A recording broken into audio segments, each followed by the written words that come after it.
자, 이제 89페이지 경매 공매 실무입니다. 해서 마지막 매수 신청까지 해서 이제 입문 과정에서 여러분들이 전체를 한번 보시게 되는데, 지금 단원이 경매, 공매 이렇게 되어 있죠. 그러면 경매, 공매 이렇게 되어 있는데, 공매는 공개 매각의 줄임말입니다. 공매. 그 다음 경매는 경쟁 매매의 줄임말입니다. 근데 공매는 지금 8년째 시험에서 나오지 않습니다. 제목은 경공매인데 사실 공매는 크게 볼 필요는 없다. 왜 공매가 볼 필요가 없는가 하면, 공매는 예전에는 한 문제를 꼭 냈습니다. 지금은 왜 안 나오는가 하면 한국자산관리공사에서 전자사이트로 이렇게 전산으로만 처리합니다. 그러니까 중개업자가 개입될 일이 별로 없죠. 그죠? 그러니까 시험에서 한 8년 동안 뚝 떨어졌고, 올해도 당연히 출제가 안 됐습니다. 그러면 내년에도 여러분들은 크게 나올 가능성은 없다, 이래 보셔야 됩니다. 지금 8년째 안 나온 것을 내년에 꼭 봐야 될 필요는 없죠. 근데 제목이 경매, 공매이기 때문에 공매도 시험 범위에는 들어와 있으니까 이제 시험 치기 직전에 한번 정리하는 정도, 그 정도로 가볍게 보시면 되고, 이제 문제는 경매에서 출제합니다. 자, 경매부터 출발하면 여러분들이 경매에 대해서 관심도 참 많으신데, 경매는 그 종류부터가 첫째 중요합니다. 이게 이론상으로 경매의 종류 하니까 1번에 1번 내려오면 임의경매가 있다. 임의경매 동그라미. 내려가면 2번 강제경매가 있다. 강제경매 동그라미 합니다. 그럼 명색이 경매를 수업하신 분이 경매의 종류는 알아야 안 되겠습니까?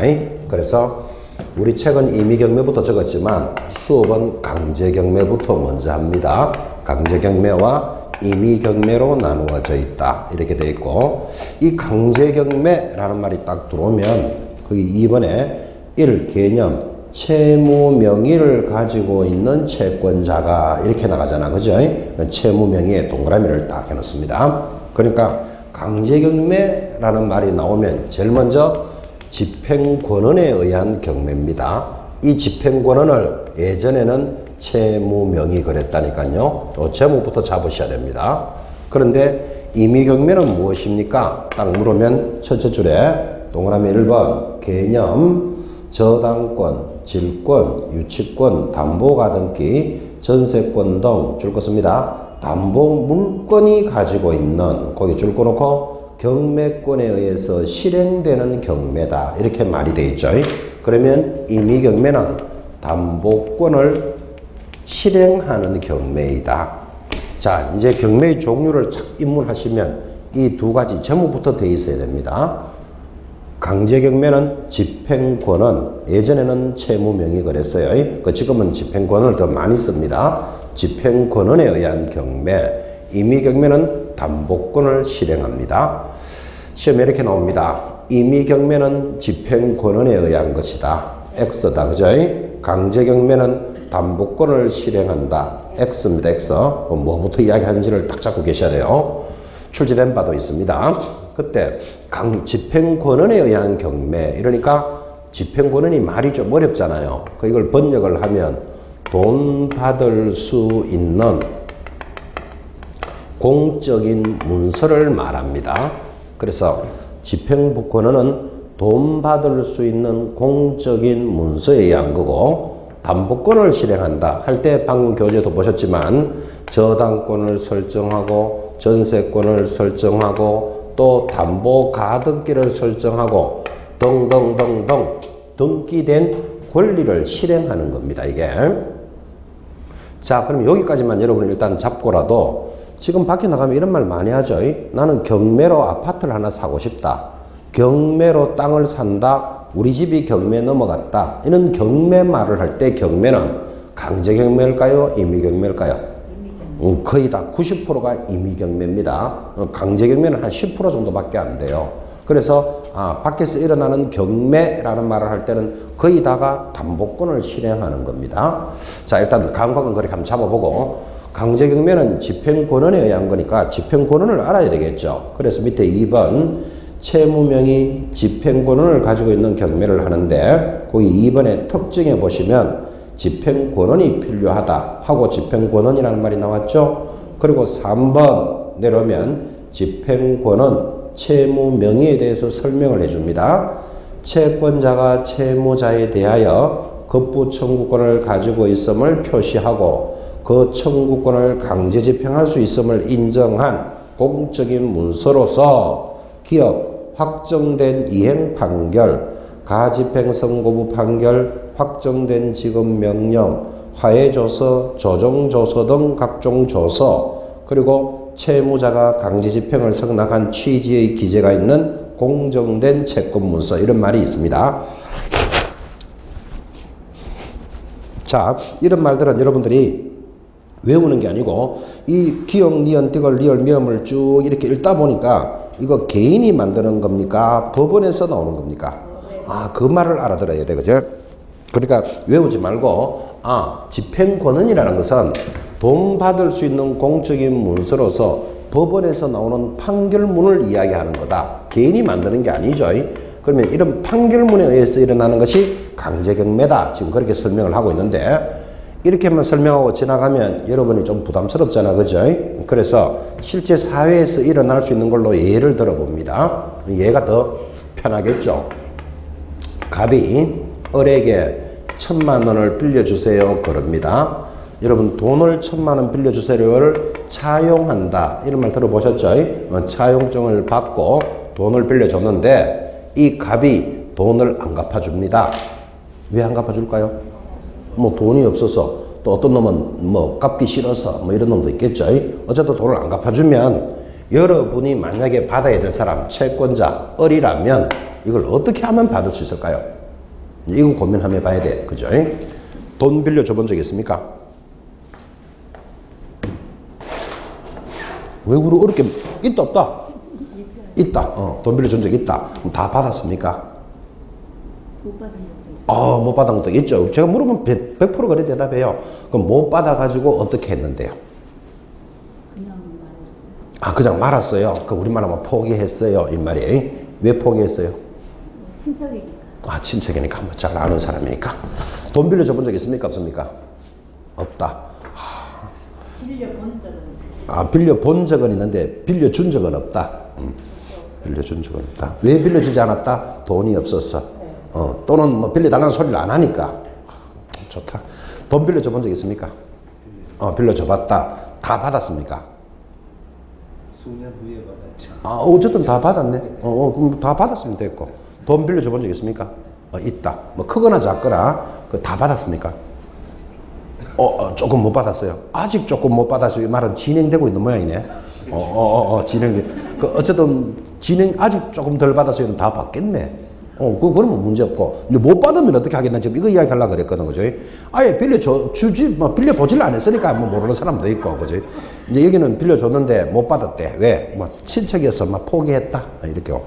시간이 지나서 받았다. 지금 진행 중이다. 그럼 뭐 다 해결이 다 됐는데. 돈 빌려줘 본 적 있습니까? 없다. 돈 빌려줘 본 적이 없다. 왜 없다?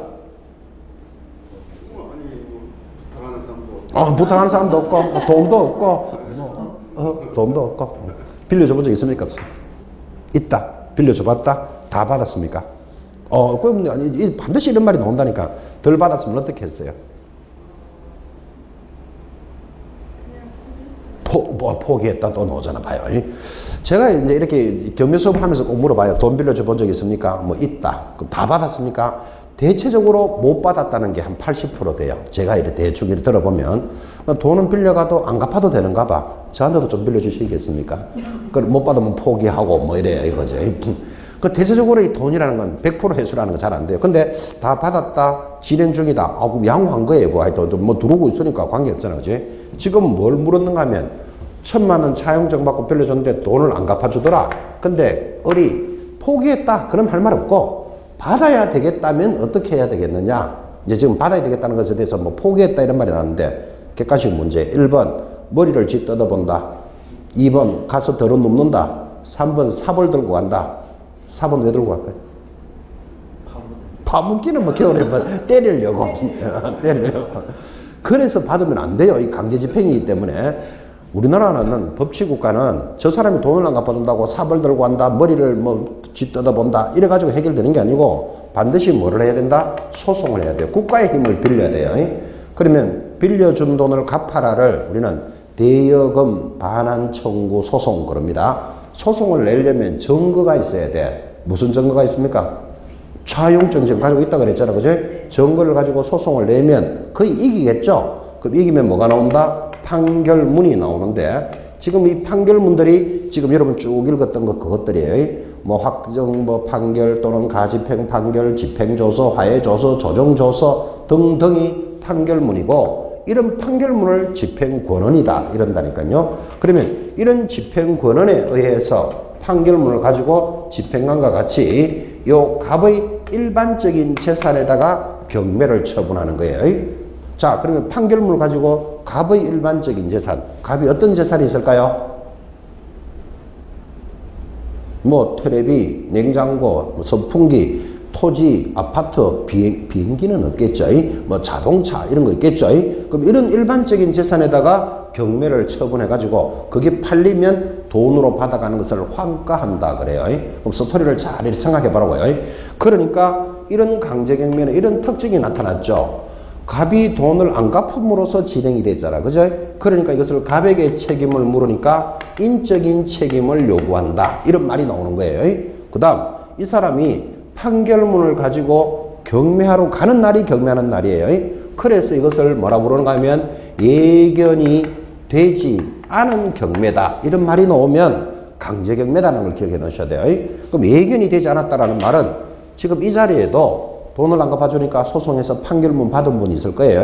그럼 판결문을 가지면 집행권원인데 이걸 가지고 바로 해도 되지만 바로 안 가요. 왜 안 갈까요?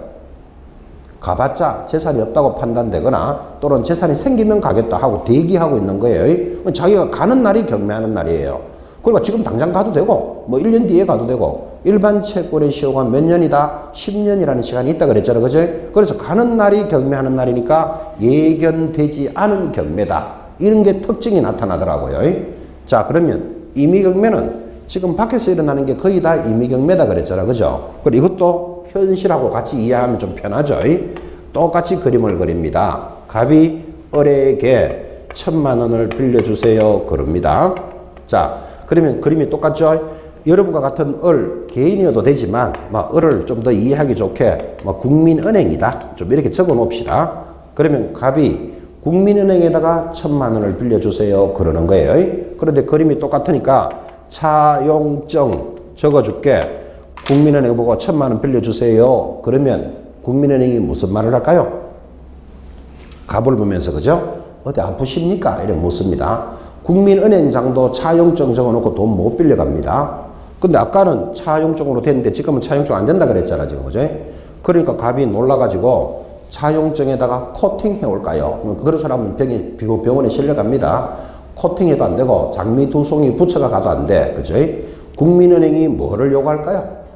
담보를 제공해라. 그러겠죠? 그러니까 갑이 아파트가 하나 있다고 칩시다. 부동산이죠? 그럼 아파트에 담보를 제공하는 것을 저당권을 설정한다. 이렇게 말한다고요. 그럼 저당을 설정하고 돈을 1000만 원 빌려갔는데 아까와 똑같이 갑이 안 갚아주더라. 그러면 여러분 국민은행이죠. 그러면 국민은행에서는 요 물건에다가 뭐를 한다? 경매를 처분합니다.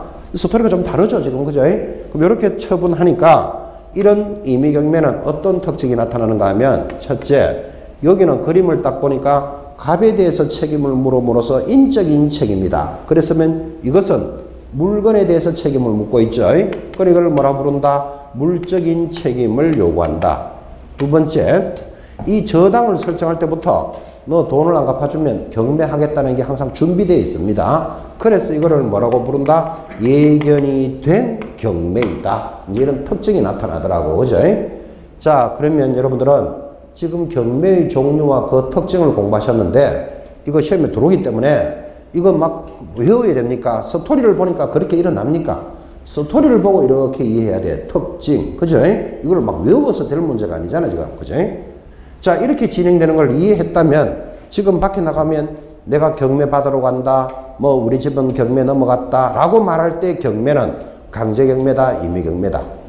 거의 다가 임의경매라는 걸 알 수 있다니까요. 임의경매가 몇 프로다? 90%예요, 90%. 그러니까 이렇게 말해도 되죠.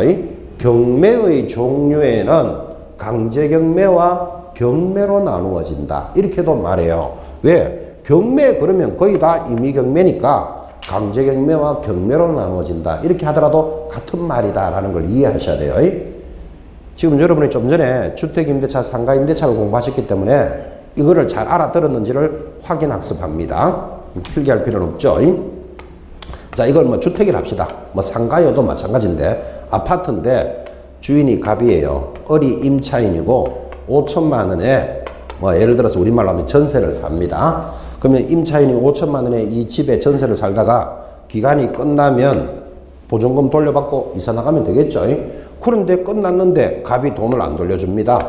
그럼 여러분이 임차인이라면 이 보증금을 받아야 되겠다면 뭐 포기했다 이러면 할 말 없고, 그죠? 받아야 되겠다면 어떻게 해야 될까요? 이제 그거 물어보면 느낌이 오는 거예요. 지금 그런 경우 있겠죠. 전세 보증금 5천만 원에 살고 있는데 기간이 끝났어. 근데 보증금을 안 돌려줘. 그럼 나는 받아야 되겠다면 어떻게 할까요?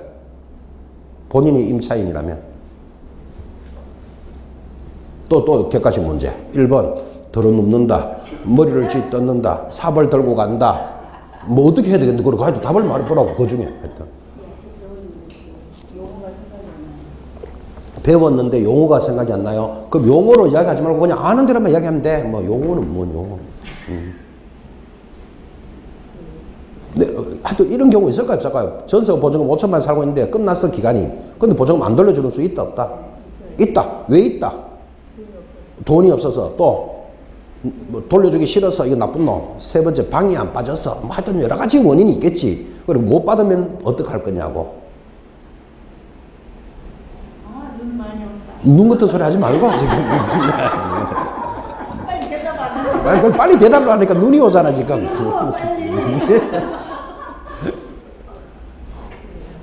내가 참 뭐 그게 어렵게 물었지도 않았는데. 세 가지 중에 한 개 말해. 아니 본인은 전세 살아봤어요? 네, 살아봤어요. 살아봤어요. 몇 년 전에? 18년 전에. 또 18까지 이야기. 한 20년 전에. 좋다. 그리고 욕 껐잖아 그게. 그럼 오래전에 전세 살아봤는데 그때 전세 보증 다 받았어요? 네. 오, 받았으면 대단해요. 밖에 나가면 못 받는 사람 있을까요 없을까요? 있겠죠. 많아요. 보기보다 많아요. 자기가 다 받았으니까 받는 것 같지 못 받는 사람 많아요. 그 살아봤는데 보증금을 받았으니까 잘 모르는 모양이다. 만약에 못 받았다면 어떡할까요? 뒤로 갈까요? 질문. 뒤로 가래. 무슨 보증금 못 받으면 어떡할 건데? 뭐 소송을 걸고요. 소송이 안 되면 뭐 지방법원에 가서 임차권 등기 명령. 그리고 저런 말이 나와야 되는데 뭐 그러고 오랫동안 고매요. 일단 소송 건데 우리말하면 재판 건데 소송 너무 좋아하면 안 되는데. 그런데 소송을 걸거나 임차권 등기 명령한다 그랬죠.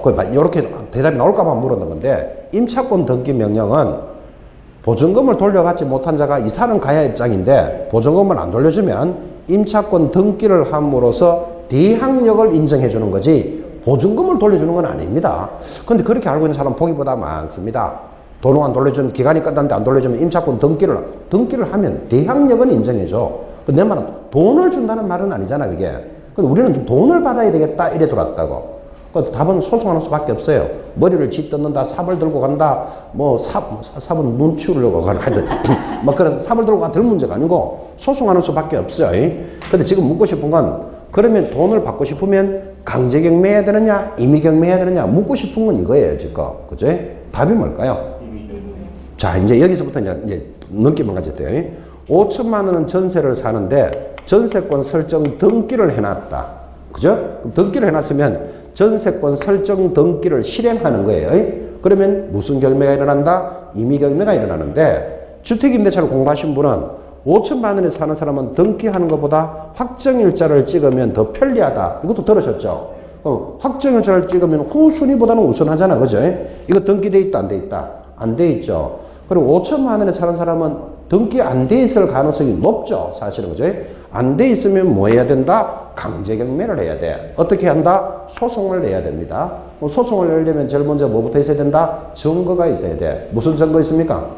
전세계약서 있겠지. 그걸 가지고 소송을 해서 판결문을 가지고 저 갑의 일반적인 재산이 경매를 하는 거예요. 결론은 이거죠.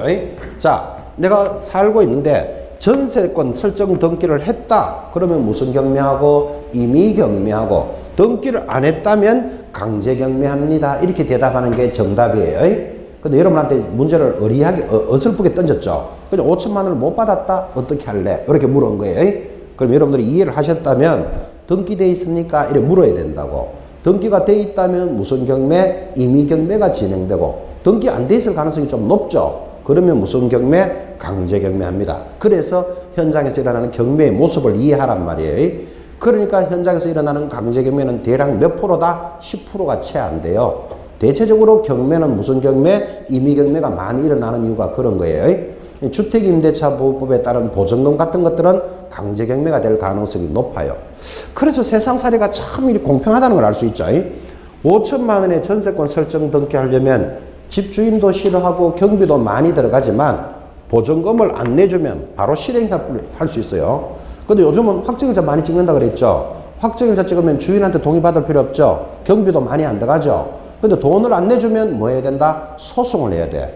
요거는 힘들지만 절차가 간단하고, 요거는 간단하지만 나중에 소송을 거른다는 말은 시간이 많이 필요하잖아. 그죠?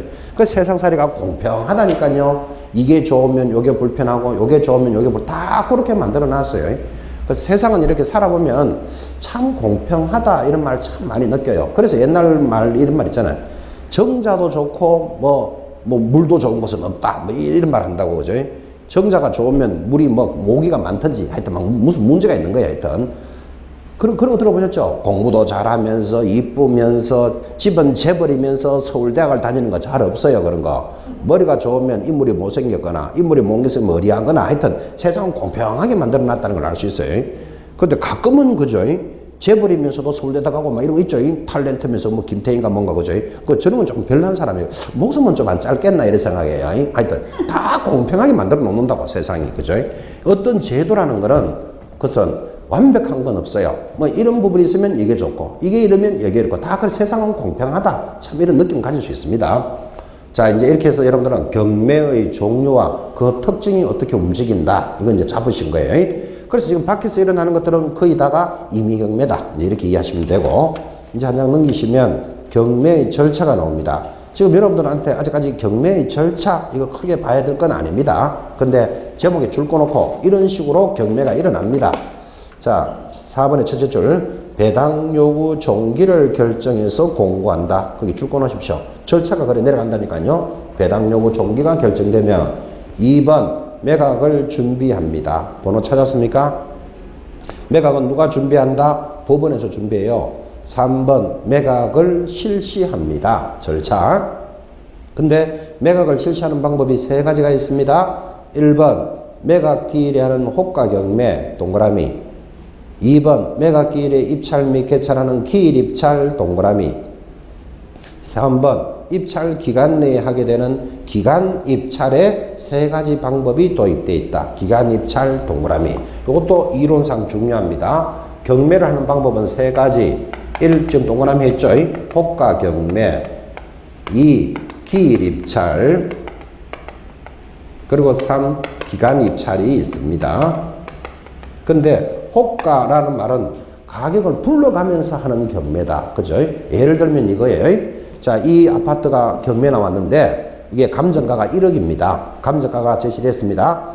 가격을 부르세요. 호가합니다. 그럼 앞에 있는 분이 나 1억 500에 사고 싶다. 1억 1000, 1억 1500 더 이상 없습니까? 그럼 1억 1500 낙찰. 이렇게 가격을 불러가면서 하는 것을 호가경매라 그래요. 호가경매를 하면 어떤 점이 좋죠? 지금 제가 진행했는 대로 하면 빨리빨리 진행한다. 누가 됐는지 바로바로 알 수 있다. 이게 좋은 점이에요. 호가경매. 그런데 나쁜 점도 보이시죠? 이게 어떤 게 나쁜가 하면, 자, 1억 이상 부르세요 하니까 1억 1000, 1억 1500, 1억 2000 더 없습니까? 이렇게 가는데 1억 500 딱 부른 사람이 깍두하게 생긴 사람이에요. 까만 양복 입고 4명이 딱 일어나가 뒤로 쫙 쳐다보면 여러분들은 1억 1000 부르고 싶어도 부를 수 있다 없다? 못 부를 가능성이 많죠. 이거를 뭐라 부르냐면 가격을 조작한다 그래요. 그래서 호가경매는 빨리빨리 신속하게 진행한다. 이런 점이 좋았는데 나쁜 점이 더 많기 때문에 폐지가 됐다가 이번 법에서 살아 돌았어요.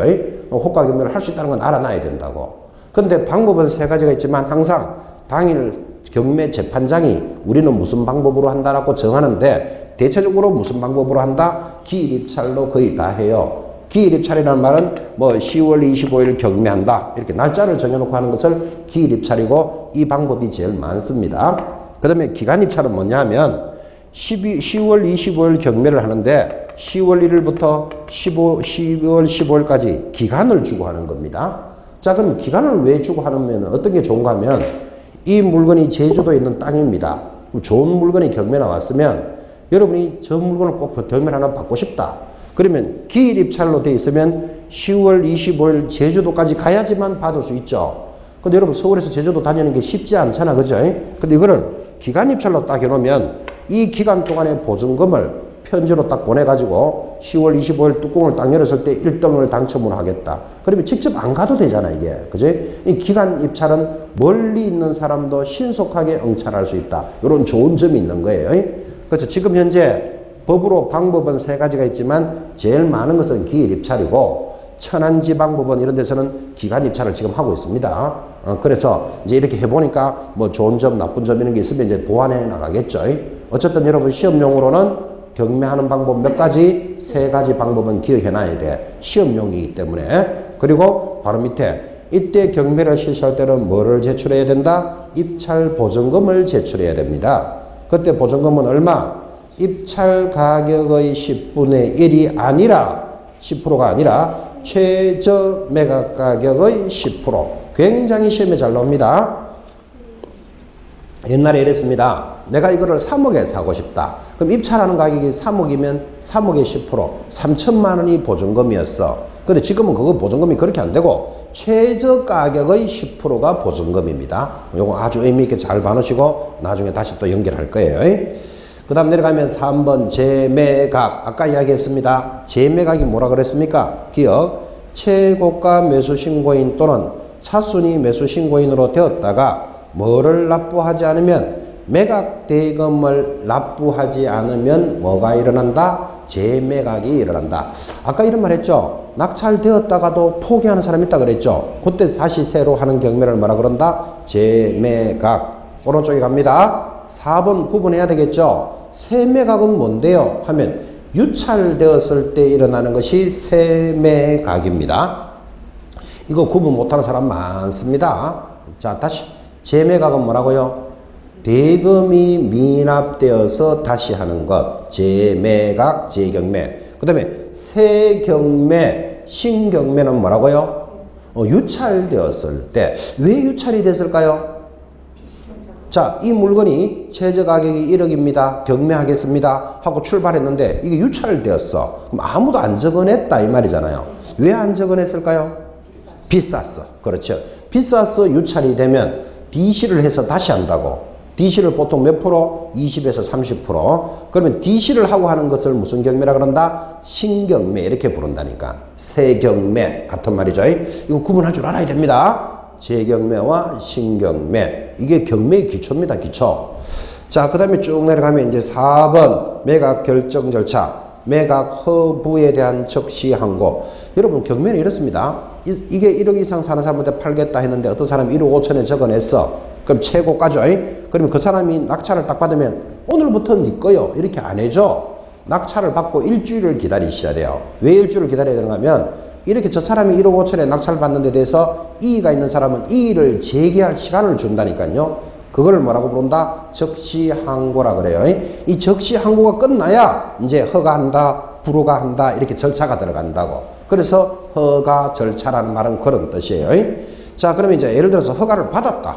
허가를 못 받으면 다시 경매해야 되고 허가를 받았다면 뭐를 해야 된다? 대금을 납부하게 되겠죠. 그래서 5번에 줄 거야 됩니다. 제목에 매각 낙찰 대금을 납부하면 소유권 취득의 시기다. 이 말 굉장히 중요합니다.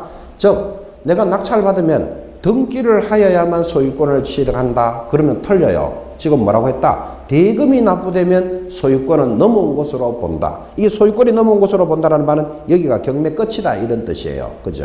이거 아주 중요한 표현이에요. 이거 하나 제목을 딱 잡아놓고 이제 경매하는 큰 절차를 이렇게 보신 거예요. 나중에 천천히 하시면 됩니다. 자, 그 다음에 넘어가면 배당, 그 다음에 이제 부동산 인도 명도하여 경매가 마무리됩니다. 자, 이렇게 해서 이제 경매 큰 절차도 한번 보시고, 이제 93페이지 보시면 매수 신청 대리에 관한 규칙이라는 말이 또 문제가 들어오는데, 지금 보고 계시는 매수 신청 또는 대리 행위인데, 이 경매를 하려면 매수 신청, 이 법에 따라서 하는 겁니다. 그러면 항상 시험 문제는 경매 한 문제, 매수 신청 한 문제, 이렇게 해서 두 문제가 출제되는 단원인데, 원래는 특이하게도 경매 문제는 안 나오고 매수 신청에서 두 문제가 나왔습니다. 그럼 어차피 매수 신청도 경매하고 똑같은 절차니까 그냥 경매에서 출제되었다 이러는 거예요. 그럼 어쨌든 여러분들은 경매 파트에서 몇 문제 나온다? 두 문제 무조건 나와요. 무조건 점수 따야 되는 단원이다 이런 뜻이에요. 자, 경매에 대한 절차를 보시면서 지금 매수 신청하고 돌았는데, 그 매수 신청 대리 등록에 관한 규칙이라는 제목 옆에다가 이 말을 한마디로 뭐라고 부르는가 하면 적어놔야 됩니다. 대법원 규칙이다. 이렇게 딱 적어 놓으셔야 됩니다. 그래서 대법원 규칙에 따라서 경매가 진행됩니다. 자, 이러니까 또 우리 중개사법의 시험 범위가 또 하나 생겼죠. 이건 중개사법은 아니잖아요. 대법원 규칙이지. 그죠? 이것도 이제 시험 범위에 들어왔고, 이제 한 두 문제 정도 나온다. 지금 이렇게 예고를 했습니다. 자, 그럼 이 말을 좀 이해를 시키려고 여러분한테 이렇게 이제 제목부터 설명을 하는데, 이게 아파트가 경매 나왔습니다. 물건이 괜찮습니다. 물건이 괜찮으면 여러분들이 경매 받으면 되겠죠. 그럼 여러분이 경매 받으면 되는데, 일반인들은 중개업자만큼 전문적인 지식이 없다고 보고 중개업자에게 이 물건을 경매 받아주세요 하는 것을 뭐라 그런다? 매수 신청을 한다 그러는 거예요. 그럼 중개업자는 같이 손잡고 가가지고 낙찰 받게 해주고 뭐를 받는다? 수수료 받겠죠. 이걸 매수 신청이라 그래요. 경매 받게 해주세요 이 뜻이에요. 그런데 매수 신청 대리라는 말은 이렇게 받게 해주세요 했는 저 사람이 경매하는 날 경매법정에 갈 형편이 안 돼. 뭐 그날 결혼식이 있다든지 그럼 못 가잖아. 그죠? 그러면 중개업자가 대신 저 사람 이름으로 받아줄 수도 있어요. 그거를 뭐라고 부른다? 매수 신청 대리도 할 수 있다. 이렇게 말하는 거예요. 그러면 중개업자는 대리를 받아주고 뭐를 받는다? 수수료 받겠지. 그죠? 자, 그러면 이런 경매 행위를 하려면 중개업자는 무엇에 따라서 해야 된다? 대법원 규칙에 따라서 해야 된다. 이제 출발은 이렇게 되는 거예요. 자, 그러면서 이제 한번 보십시오. 1번 표를 보니까 신청할 수 있는 자, 요거 비교해놨죠. 중개업 등록은 공인중개사나 법인만이 할 수 있고, 2번 매수신청 대리 등록도 누구만 한다? 공인중개사와 법인인 중개업자만 할 수 있죠. 그죠? 그러니까 똑같죠? 이걸 우리 말을 한마디로 말하면 자격증이 있는 사람만 할 수 있다. 이런 뜻이에요, 이게. 그래서 공인중개사 자격이 없는 사람은 매수신청 행위를 못합니다. 자, 2번에 등록관청을 보시면서 기억해야 될 것, 사무소를 관할하는 시장, 군수, 구청장을 우리는 등록관청이다 그랬는데, 매수신청 대리는 사무소를 관할하는 누구한테 가야 된다? 지방법원장한테 가야 된다. 아, 요런 건 잡아야 되는 거라 문제로. 그죠? 그러니까 결국 지금 이 말을 하고 있는 거죠. 여러분이 자격증을 열심히 공부해가지고 따면은 중개업을 하려고 그럽니다. 중개업을 하려면 뭐를 해야 된다? 등록을 해야 된다. 이거 수업했단 말이에요. 어디 가서 등록한다? 사무소가 있는 시장, 군수, 구청장에게 등록을 하고 중개 업무를 하는데, 나는 경매 업무도 하고 싶다.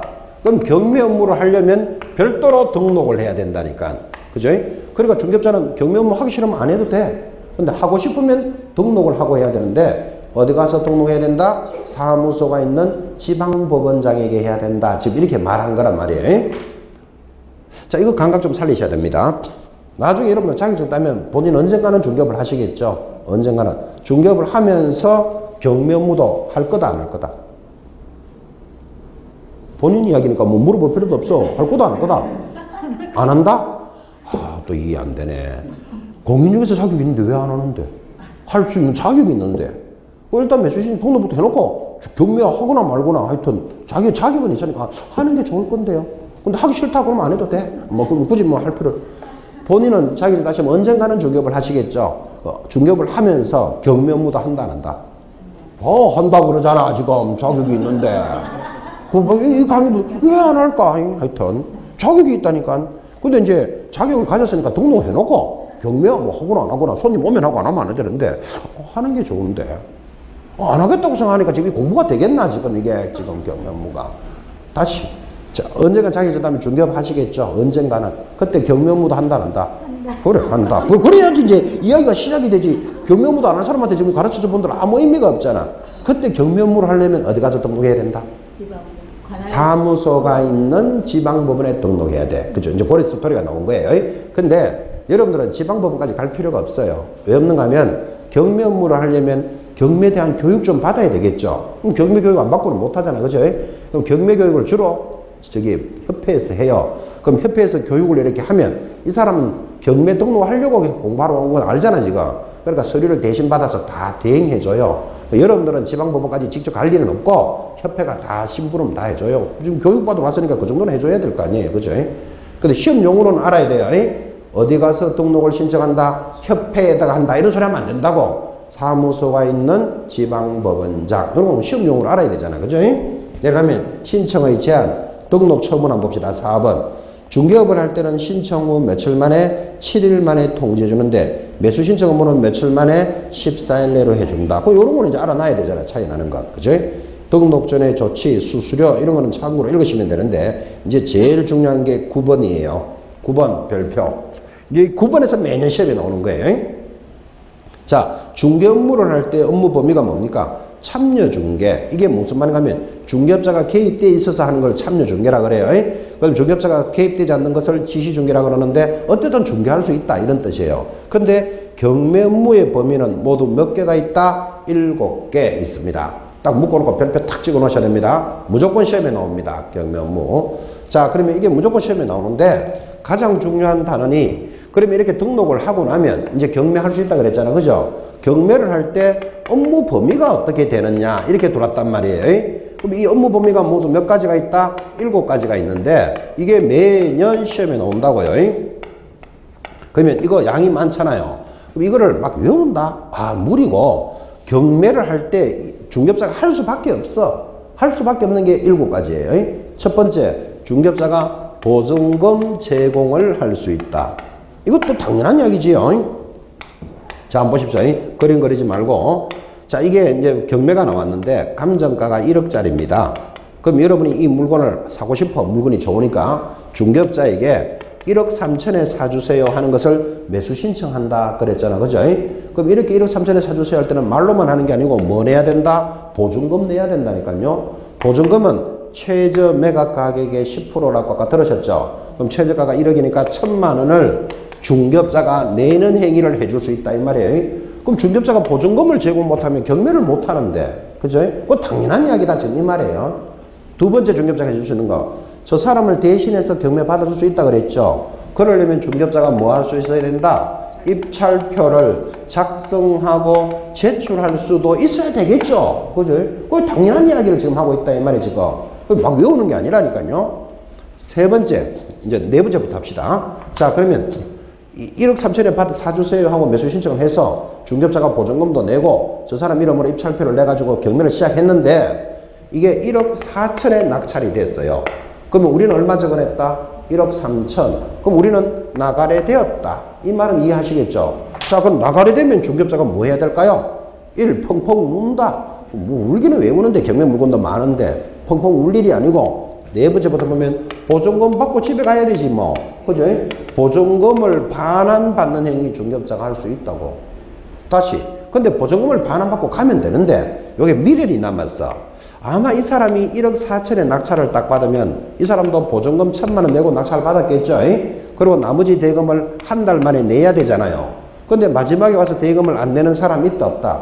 있다 그랬잖아. 어떤 사정으로. 그럼 대금을 안 내면 재경매가 일어나는데 재경매를 하려면 다시 날짜를 지정하고 공고하고 통지하면 또 2달이 확 지나간다니까요. 이걸 아끼기 위해서 2등을 뭐라 부르는가 하면 차순이라 그래요. 2등이 원하면 차순이 매수 신고를 받아주겠다. 그죠? 그러면 만약에 1등이 돈 안 내면 2등 네가 당첨된 걸로 해주겠다 이 말이에요. 미련이 남았으면 뭐 한다? 차순이 매수 신고해도 되고 미련 없으면 돈 받고 나가면 되고. 됐죠? 이 네 가지를 지금 적었단 말이에요. 그럼 이게 네 가지가 막 외우는 겁니까? 경매할 때 당연히 일어나는 거지. 그죠?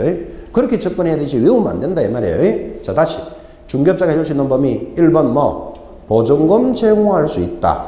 2. 입찰표 작성 제출할 수 있다. 3. 나가게 되면 차순위 매수 신고를 해도 되고, 네 번째 보증금 받고 가도 되고. 됐죠? 1, 2, 3, 4. 그 다음 5번, 6번이 우선 매수 신고예요. 근데 우선 매수인데 5번이 공유자 우선 매수할 수 있고, 여섯 번째가 임대주택에 대해서 임차인 우선 매수할 수 있다. 자, 여기서 우선 매수할 수 있는 게 두 가지예요. 자, 그러면 중개업자가 해줄 수 있는 범위에 공유자 우선 매수라는 말은 이런 뜻이에요. 이건 진짜 제목을 알고 싶어서 경매의 깊은 부분을 설명하는 거예요. 공유자 우선 매수는 이렇게 일어나요. 이게 길입니다. 길, 도로. 근데 땅이 이렇게 생겼습니다. 갑이 소유하는 땅인데 이게 한 7억 상당의 땅이라고 칩시다. 근데 갑이 7억 상당의 토지를 소유하고 있다가 사망했어요. 왜 사망했을까요? 이거는 잘 알죠? 하여튼 숨을 안 쉬니까. 사망을 하면 이 땅은 어떻게 됐을까요? 아니지. 그 상속되지. 죽어서 이제 그러니까 소유자가 바뀌죠? 상속되는데 누구한테? 부인이 한 사람이 있어요. 부인이 하나 있어요. 그러니까 어떤 사람이 부인이 둘도 있습니까? 이러는데 부인이 하나 있고 일단 그 다음 아들, 딸이 있어요. 그러면 원래는 갑이 단독으로 소유하던 부동산을 사망에 따라서 세 사람이 공동으로 소유하는 거예요. 참고로 부인은 지분을 얼마를 받을까요? 1.5예요. 그럼 1.5니까 7억이니까 이거 계산해보면 3억 나와요. 아들, 딸 각각 2억씩. 그럼 이거 합이 7억 되잖아. 그죠? 그리고 1.5 되죠? 자, 그러면 이렇게 3억 상당의 지분 2억, 2억으로 이제 상속이 된 거예요. 이제 이렇게 상속이 딱 되는데, 여러분, 땅은 성질이 아주 복잡합니다. 이게. 어떻게 복잡한가 하면, 이제 이렇게 상속을 받았는데, 부인이 이 땅 전체에 대해서 3억, 아들은 2억, 딸은 2억이지, 부인은 땅이 여기서부터 여기까지다. 이렇게 줄을 끊는 건 아니잖아, 이게. 그죠? 이게 공유물이잖아, 이게. 그죠? 그런데 이제 세월이 많이 지나서 이제 딸이 성장을 했습니다. 어렸던 딸이 이제 커가지고 결혼했다든지 이랬겠죠. 그러면 이제 결혼을 하니까 나 아버지로부터 상속받은 지분이 얼마가 있다? 2억이 있으니까 내 지분을 가지고 나가고 싶은 거예요.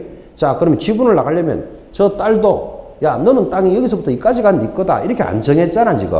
그냥 지분만으로 가지고 있으니까. 그러면 이제 저 지분을 가지고 싶으면 공유물을 뭐 해야 된다? 분할을 해야 되겠죠. 그래서 여기까지는 내 땅이니까 내가 가져가겠다. 이래야 되는데 땅이 얼마나 골치 아플까 하면 이게 도로가 있으면 땅의 성질이 한 이만큼은 7억이 되더라도 여기 있는 뒤에 야산은 다 줘도 몇천만 원이 안 될 수도 있어. 그러면 부모 자식 간이라도 좋은 땅 가지고 싶다, 나쁜 땅 가지고 간다.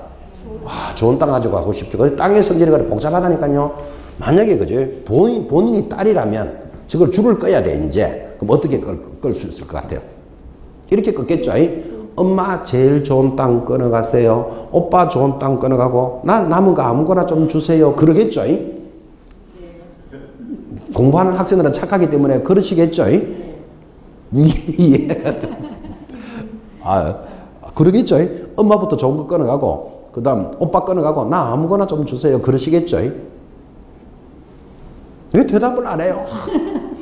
그럴 수도 있을 것 같고. 그럴 수도 있을 것 같고 안 그럴 수가 100% 있을 것 같죠. 자, 그러면 부모 자식 간에도 이제 합의를 하겠죠. 자, 그러면 이 땅이 앞에 가치가 있고 없으니까 요렇게 나누자. 여러분 이렇게 나눠도 안 나눠져요.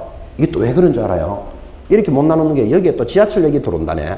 그럼 요만큼만 하더라도 이게 지금 몇십억이 될 수도 있어. 그죠?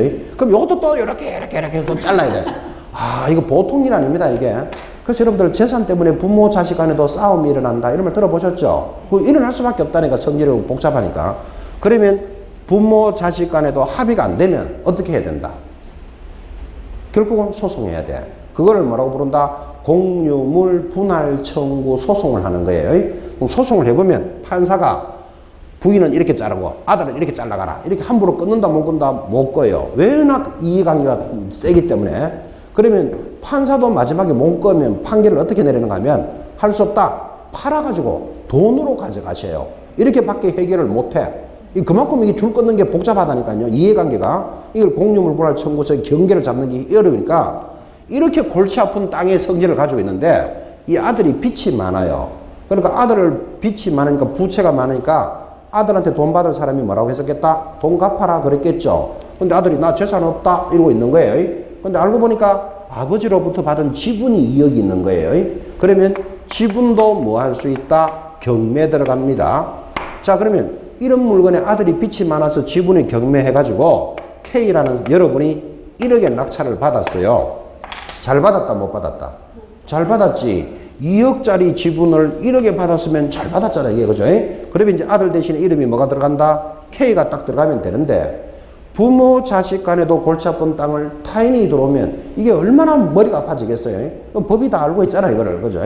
그러니까 이 공유자들이, 공유자가 누군가면 부인이나 딸이, 당신이 1억에 받았습니까? 그럼 1억에 내가 더 사겠어? 이를 공유자가 우선 매수할 수 있도록 해준다고요.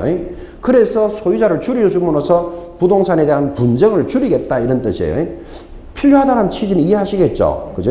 그러면 이 딸이 예를 들어서 당신이 1억에 받았나요? 하고 1억에 나에게 넘기시오. 이러면 여러분이 K라도 쉽게 넘겨준다, 못 넘겨준다? 못 넘겨주죠. 이 땅이 용인에 있는 땅인데 이 땅에 경매 받으려면 벌써 몇 번이나 가봤을 거고 서류와 시간과 얼마나 경비를 많이 투자했는데 넘겨주시오 한다고 못 넘겨준다니까요. 그럴 줄 알기 때문에 딸이 이 사람이 받은 금액을 법원에다가 공탁을 딱 하면 K는 2등으로 툭 떨어져 버려.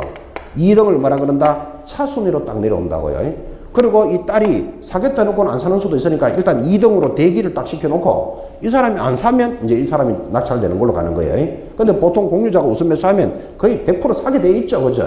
그러면 이 사람이 이 대금 1억을 사뿌리면 요 이제 이름을 K 대신에 누가 들어간다? 딸 이름이 딱 들어가서 소유자를 줄여준다고 이렇게. 그지? 그래서 우리는 이런 행위를 뭐라고 부른다? 공유자가 우선 매수할 수 있다. 아, 왜 그렇게 해야 되겠다라는 느낌을 가지셔야 돼요. 이거를 중개업자가 해줄 수 있다. 지금 그 이야기를 하려고 이 멀리까지 온 거예요. 자, 그래서 경매에 아주 깊은 부분을 했는데 여러분 지금 이 말을 딱 이해해 들었다면 나중에 경매하러 갔을 때 지분이 경매에 나오면 받는 게 좋다, 안 받는 게 좋다? 안 받는 게 좋다도 간접적으로 배우셔야 돼.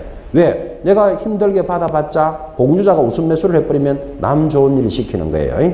그래서 지분 경매를 공유자가 우선 매수할 수 있다 이런 느낌을 배우시라고. 그래서 여러분들은 나중에 경매를 할 때 지분이 경매 나오면 되도록이면 안 받는 게 좋아요. 그런데 선수들은 이런 것만 받아요. 문제 있고 말썽 많은 걸 받아야 이익이 된다고. 저걸 받아놨다가 이겨낼 방법이 있거나 여러 가지 모습이 있겠죠. 그죠? 초보자들은 지분이 경매 나왔다 이러면 이렇게 안 보는 게 낫다고. 경매 물건이 많고 많은데 굳이 저런 공유자 우선 매수에 휩쓸릴 필요가 없잖아. 그죠? 간접적으로 익히시라는 뜻입니다. 공유자 우선 매수해 줄 거. 또 임대주택에 대해서는 임차인이 우선 매수해 줄 수 있습니다. 중개업자가 할 수 있는 범위. 이제 마지막 이런 5번과 6번의 행위를 하고 나면 차순위로 떨어진다 그랬잖아요. 근데 차순위로 떨어져 봤자 저 사람이 포기할 일이 별로 없어요.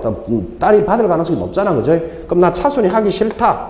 그것을 5번과 6번을 포기하는 행위도 중개업자가 해줄 수 있다. 지금 이런 뜻이에요. 그래서 중개업자가 해줄 수 있는 범위가 몇 가지가 나타났다? 7가지가 나타난 거예요. 자, 이거 외우는 게 아니고 매년 시험에 들어오기 때문에 기억합니다. 자, 경매라는 성질을 이해하시면서 첫 번째 중개업자가 할 수 있는 것, 보증금 제공할 수 있다. 입찰표 작성 제출해 줄 수 있다. 이거 당근이죠, 당근.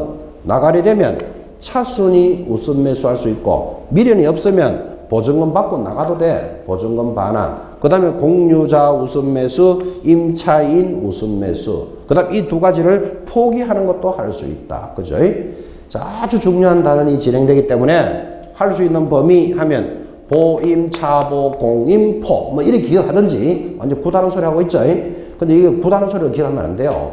보임, 차보, 공임포 하지 말고 범위를 생각하라고 이걸. 그죠? 근데 시험에 들어올 때는 이렇게 나오겠죠. 하나, 둘, 셋, 네 가지에다가 쓸데없는 놈 하나 걸어놓고 다음 중 범위에 해당되지 않는 거 찾아라. 이렇게 들어올 가능성이 높죠. 그러면 할 수 있는 것 7가지를 기억하든지 못하는 것을 한번 기억해 보든지. 자, 예를 들면 중개업자가 대금을 납부할 수 있다. 이런 말이 있다, 없다? 없잖아. 그지? 대금 납부는 누가 해야 된다? 당사자가 직접 해야 된다. 그런 말이에요. 시험에서 제일 많이 나왔던 거. 인도, 명도 소송을 제기할 수 있다. OX. X, 인도, 명도도 중개업자가 해주는 게 아니고 당사자가 직접 해야 돼. 그죠? 자, 그러면 할 수 있는 범위 7가지를 기억하든지 답으로 들어올 수 있는 2가지를 기억해 놓든지 이거 들어오면 답이다. 이렇게. 그죠? 당사자들이 직접 해야 되는 범위를 기억하든지 이 단어는 아주 중요합니다. 매년 시험 지문에 한 개, 두 개씩 무조건 올라옵니다. 그래서 매수신청 범위에 있어서 중개업자가 할 수 있는 범위까지 정리하셨습니다. 한 장 더 넘겨보시면 이제 경매 업무를 함에 있어서 뭐 금지 행위, 등록이 취소되는 것, 뭐 게시사항 이런 것들이 있는데 이거 썩 중요하지 않습니다. 시험도 잘 나오지도 않습니다. 이 매수신청에 있어서는 제일 중요한 게 뭐다? 매수신청의 범위예요. 이거 딱 잡고 계셔야 되고 하단의 수수료표도 비교되어 있습니다. 참고로 보시면 됩니다. 자, 그렇게 해서 94페이지 페이지 보고 계십니까? 밑에다가 끝 이렇게 적어 놓습니다. 이제 오늘 수업 끝났다 이 말입니다. 그 중개사법은 이제 11월 12월 여러분 입문 과정에서 이제 전체적인 눈을 한번 보신 거예요. 그죠? 여기까지가 입문 과정이에요. 그다음 이제 여러분들은 이제 다음 주 1월 달이 딱 되면 이제 기본서가 나옵니다. 기본서가 나오면 이제 1페이지부터 끝페이지까지 1, 2월 달에 한번 정리할 거예요. 지금까지 이렇게 들었던 입문 과정, 기초 과정이죠, 이거, 그죠? 이거를 바탕으로 이제 본격적인 수업이 이제 1월 달부터 가는 거예요. 그걸 기본 수업이다. 이렇게 합니다.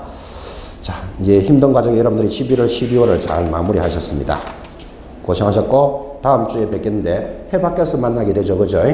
새해도 복 많이 받으시고, 또 축하도 드립니다. 한 살 더 드신 것을 축하도 드리면서 내년에 만나겠습니다. 수고했습니다.